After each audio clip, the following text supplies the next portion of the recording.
During COVID, my family fell in love with doing puzzles. Every night after dinner, my parents and sister would rush over to the family room where they would pick a new puzzle to tackle together. I, on the other hand, did everything possible to avoid it. And it wasn't just because 10-year-old me would have rather been watching TV. It was because I genuinely despised puzzles. I was terrible at them. I'd stare at two pieces that clearly didn't fit, convinced that if I just tried hard enough, they somehow would. But of course, they never did. To me, the biggest issue was that every puzzle felt completely different from the rest.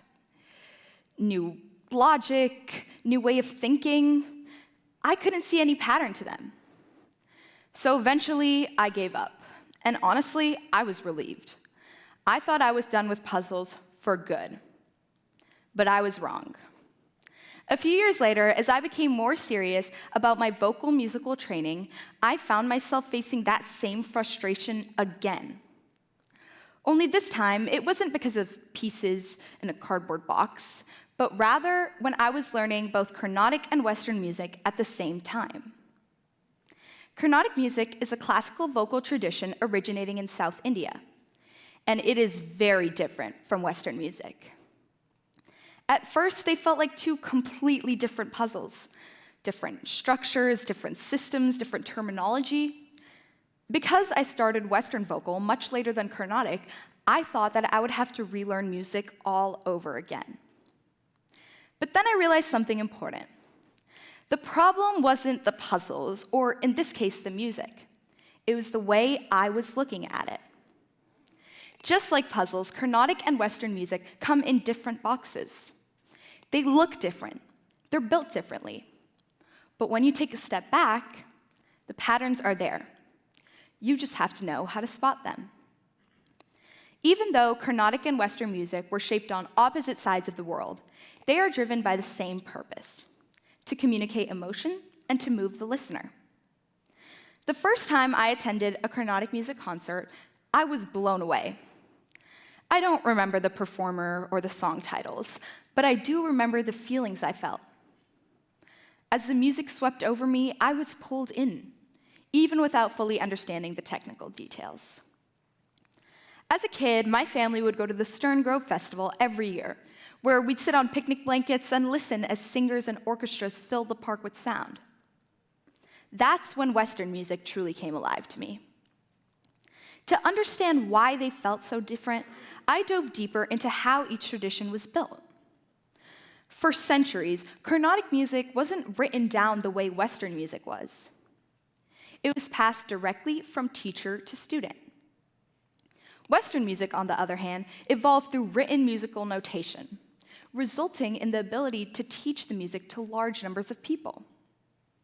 Furthermore, Carnatic music uses primarily the chest voice, creating a thicker and more belty sound, while Western music uses the head voice, making a lighter or softer sound. But for me, this isn't just history. I felt this in my training.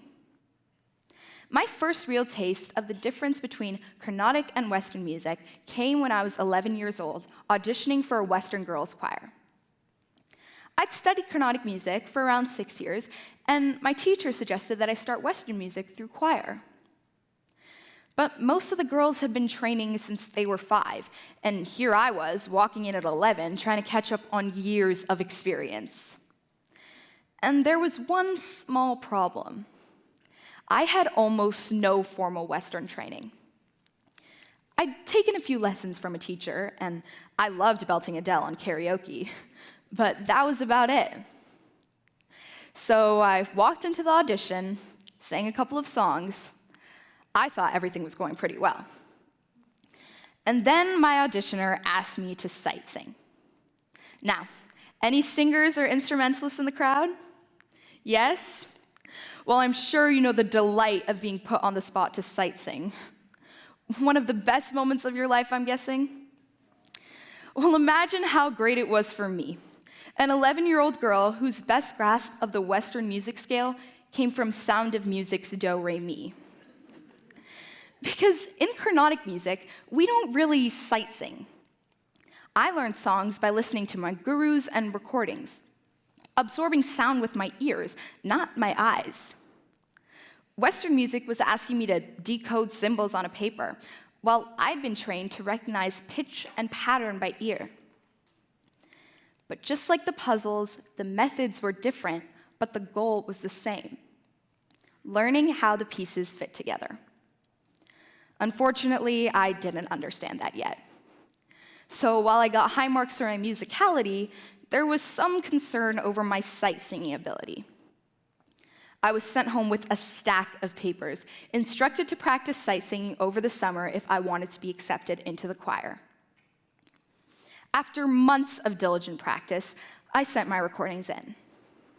I remember the co-founder of the choir emailing me back, expressing his surprise at my ability to hit every note on the pitch. And that's when I realized something important. Carnatic music hadn't put me behind. It had simply prepared me differently. Just like how I wasn't bad at puzzles, I was seeing patterns in a different way. Carnatic music had trained my ear, my pitch, and my ability to deliver nuanced notes. And that was my secret weapon in gaining my head start in Western music, even as a beginner. I began to see that even though Carnatic and Western music look different on the surface, they both tell stories through their own methods. Storytelling is expressed in two ways: what the words are saying and what the music does to these words. In both traditions, the musician uses sound to build tension, emotion, and feeling. They decide when to build intensity, when to pause, when to grow louder, or almost disappear. The singer creates a journey, making it seem like the music is flowing, rather than just jumping from note to note. In Carnatic music, lyrics often focus on a single idea. So the story deepens through repetition, the same line slightly changing each time it is sung. In Western music, songs move through a series of events in chronological order. The music supports the development of the plot, with changes in harmony, melody, dynamics, and volume marking different points in the story. In both, the music shapes how the listeners interpret the story. Different approaches, but the same purpose. Once the story exists, it can now be brought to life. I was 12 years old when I had my first solo Carnatic music performance. I had spent months preparing for that moment. As I took my seat on the stage, I stared out into a crowd of hundreds of people watching me. And the scariest part of that experience was that I knew most of those people. I had spent the last few years attending concerts with them, listening to the other singers. And that was the day that they would listen to me. I hoped that I would live up to their expectations because those people had been so important in my journey as a Carnatic musician. My experience with Western music was quite different. My first time performing solo in front of others was actually competition. I remember walking into the small room, seeing the 3 judges sitting in their chairs, heads buried in their grading books, as the timer counted down my 7 minutes. My performance was a blur. I sang my song, said thank you, and walked out of the room. I had no idea the names of the people who I'd sung for, and I probably wouldn't remember their faces the next time I saw them. And that's when I realized that I had built a community of people in Carnatic music who had taught me how to connect the pieces to create this music. But with Western music, I had to make the puzzle by myself, with only the guidance of my coach to help me. But the skills that I learned from Carnatic music were crucial in helping me put together the different parts of Western music.